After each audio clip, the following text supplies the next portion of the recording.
राधे राधे, जय श्री कृष्णा। मैं सीमा सिंह आप सभी धर्म प्रेमियों को सादर प्रणाम करती हूँ। आज मैं आपको कार्तिक मास के 31वें दिन की व्रत कथा सुनाने जा रही हूँ। ब्रह्मा जी कहते हैं कि जो फल देवउठनी एकादशी के व्रत और जागरण से मिलता है वह वाजपेय और अश्वमेघ यज्ञ से भी नहीं मिलता। प्रबोधिनी एकादशी के जागरण से कई जन्मों के पाप नष्ट हो जाते हैं। एक दिन राजा पृथु नारद मुनि से बोले कि हे देव ऋषि, आज मैं आपसे प्रबोधिनी एकादशी का महात्म्य सुनना चाहता हूँ। कृपा करके मुझे प्रबोधिनी एकादशी का महात्म्य सुनाइए। तब देव ऋषि नारद मुनि राजा पृथु से बोले कि हे राजन, आज मैं आपको प्रबोधिनी एकादशी का महात्म्य सुनाता हूँ। आप ध्यान से चित्त लगा करके सुनिए। हे राजन, भगवान कार्तिक मास में यज्ञ हवन से इतने प्रसन्न नहीं होते जितने कि कार्तिक मास का महात्म्य और कार्तिक मास की कथा सुनने से होते हैं।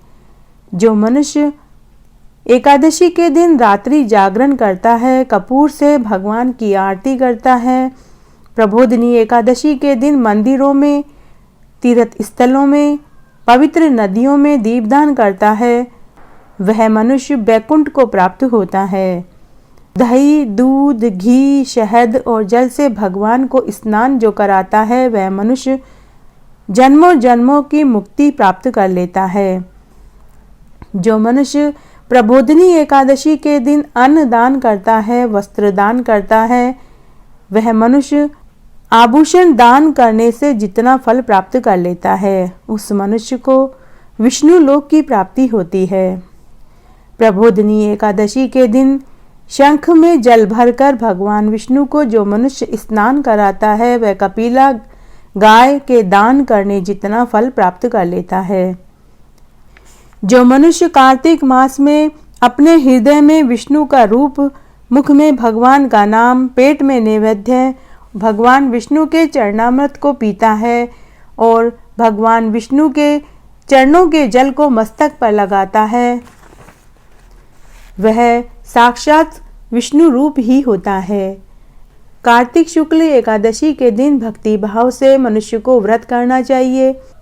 भगवान को देव उठाने के भजन गाने चाहिए। नृत्य, गीत, बाजा बजाना, चारों वेदों के मंत्र, भगवान की कथा स्रोत जो मनुष्य गाता है वह मनुष्य जन्मों जन्मांतर के पापों से मुक्त हो जाता है। जो मनुष्य पुष्प, धूप, दीप, नैवेद्य से भगवान की पूजा करता है वह ब्रह्मा, इंद्र और इंद्रादिक से पूजित माना जाता है। मनुष्य को देव उठाते समय उन्हें बोलना चाहिए, हे प्रभु, आपके जागने से संसार जागता है, आपके सोने से संसार सोता है। मेघ गए, दिशाएं निर्मल हो गई, शरद ऋतु के पुष्प आप ग्रहण कीजिए। वैष्णव लोग एकादशी की रात्रि को शयन करावें और दिन में जगावें। तब एकादशी के दूसरे दिन द्वादशी को भगवान के उपटन लगाकर पंचामृत से स्नान करावें, गोरोचन का तिलक लगावें, वस्त्र पहनावें, पुष्प, कुमकुम, दीप, धूप, नैवेद्य और खीर से हवन करें। इस प्रकार पूजन करके ब्राह्मणों को भोजन करावें, वस्त्र दान, अन्न दान और दक्षिणा देकर पांव छूकर उनसे आशीर्वाद लेवें। 4 महीने के व्रत की समाप्ति पर ब्राह्मणों को दक्षिणा देकर विसर्जन करना चाहिए। भीष्म पंचक व्रत एकादशी से पूर्णमासी तक करना चाहिए। वेद ऋषि पितरों को तर्पण करना चाहिए। साफ वस्त्र पहनकर इंद्रियों को वश में करके भगवान विष्णु का पूजन करना चाहिए। भूमि पर सोना चाहिए, ब्रह्मचर्य का पालन करना चाहिए और 5 दिन तक अखंड दीपक जलाना चाहिए और ओम नमो भगवते वासुदेवाय या नमो नारायणाय मंत्र का 108 बार जाप करना चाहिए।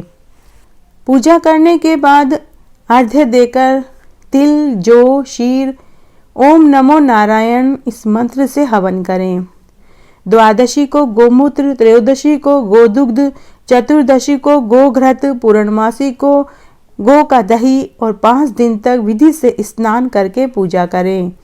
एकादशी को सोने के आभूषण दान में देवें।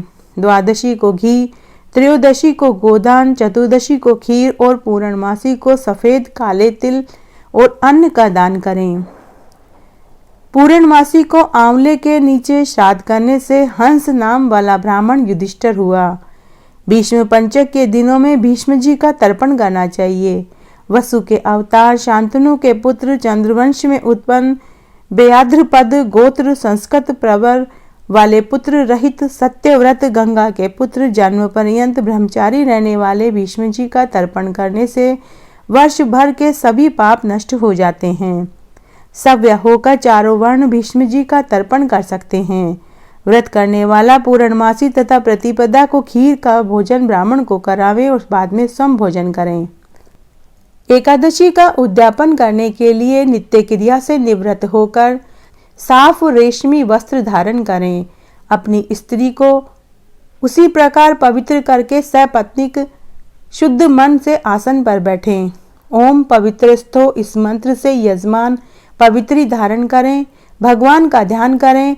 पुनः अपवित्र पवित्रो वा इस मंत्र से पवित्र करें। यजमान के हाथ में अक्षत पुष्प सुपारी लेकर ओम आनो भद्रा इत्यादि मंत्र पढ़ना चाहिए। फिर यजमान को दक्षिण हाथ में द्रव्य अक्षत सुपारी जल लेकर संकल्प लेना चाहिए।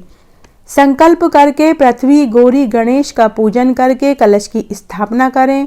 आचार्य का वरण करें।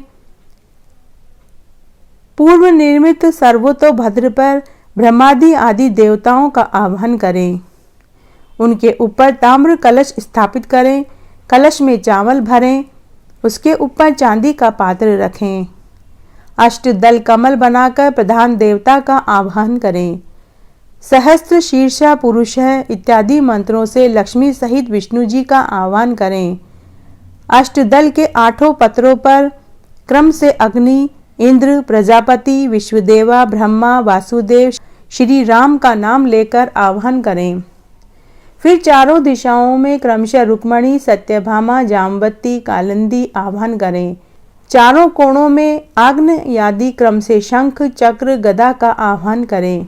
कलश के आगे गरुड़ का आह्वान करें तथा पूर्व क्रम से इंद्रादि लोकपालों का आह्वान करें। षोडश उपचार से पूजन करें। फिर भगवान के सर्वांग शरीर का पूजन और नमस्कार करें। स्नान, धूप, दीप, नैवेद्य, तांबूल से पंचो उपकार पूजन करें। पात्र में जल, नारियल, अक्षत, फूल, चंदन, स्वर्ण रखकर घुटने के बल बैठकर इस श्लोक को बोलें। नारायणम ऋषिकेशम लक्ष्मीकांतम दयानिधि ग्रहणाध्याय मया दत्तम व्रतम संपूर्ण हेतवे से अर्घ्य देना चाहिए। इसके पश्चात दिन का कृत्य समाप्त करके गाना बजाने से रात्रि जागरण में समय व्यतीत करें। दूसरे दिन यजमान तथा आचार्य नित्य कृत्य करके पुनः आचार्य अपवित्र पवित्रो व पवित्र स्थो व आनो भद्रा आदि मंत्रों का पाठ करके हवन का संकल्प लेवें। आवाहित देवताओं का मंत्रोपचार से पूजन करें तथा सहस्त्र शीर्षा पुरुष इन 16 मंत्रों से प्रधान के लिए हवन करना चाहिए। घी पायस से हवन करना चाहिए। हवन के बाद 3 बार अग्नि की प्रदक्षिणा करें।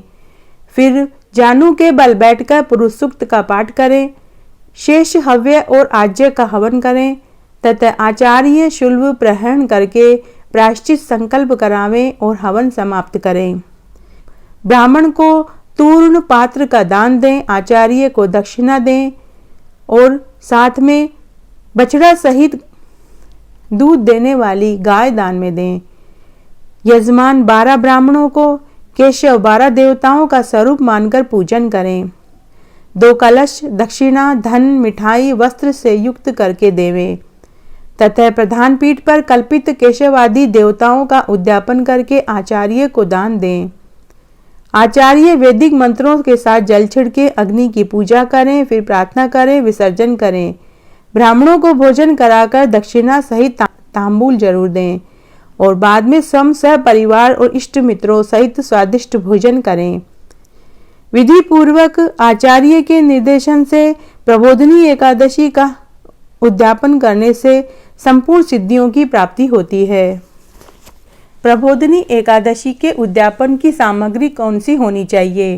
रोली, मोली, धूपबत्ती, केसर, कपूर, सिंदूर, चंदन, होरसा, पेड़ा, बतासा, ऋतुफल, केला, पान, सुपारी, रुई, पुष्पमाला, पुष्प, दुर्वा, कुशा, गंगाजल, तुलसी, अग्निहोत्र, भस्म, गोमूत्र, घृत, शहद, चीनी, दूध, यज्ञोपवीत, अबीर, अभ्रक, गुलाब जल, धान का लावा, इत्र, शीशा, इलायची, जावित्री, जायफल, पंचमेवा, हल्दी, पीली सरसों, मेहंदी, नारियल गिरी का गोला, पंचपल्लव, वंदनवार, कच्चा सूत, मूंग की दाल, उड़द, सूप, बिलपत्र, भोजपत्र, पंचरत्न, सप्तमृतिका, सप्त धान्य, पंचरंग, नवग्रह, समिधा, चौकी, पीड़ा, घंटा, शंख, कंटिया, कलश, गंगा सागर, कटोरा, चरु स्थली, आज्य स्थली, बाल्टी, कलची, संडासी, चिमटा, स्वर्ण की प्रतिमा,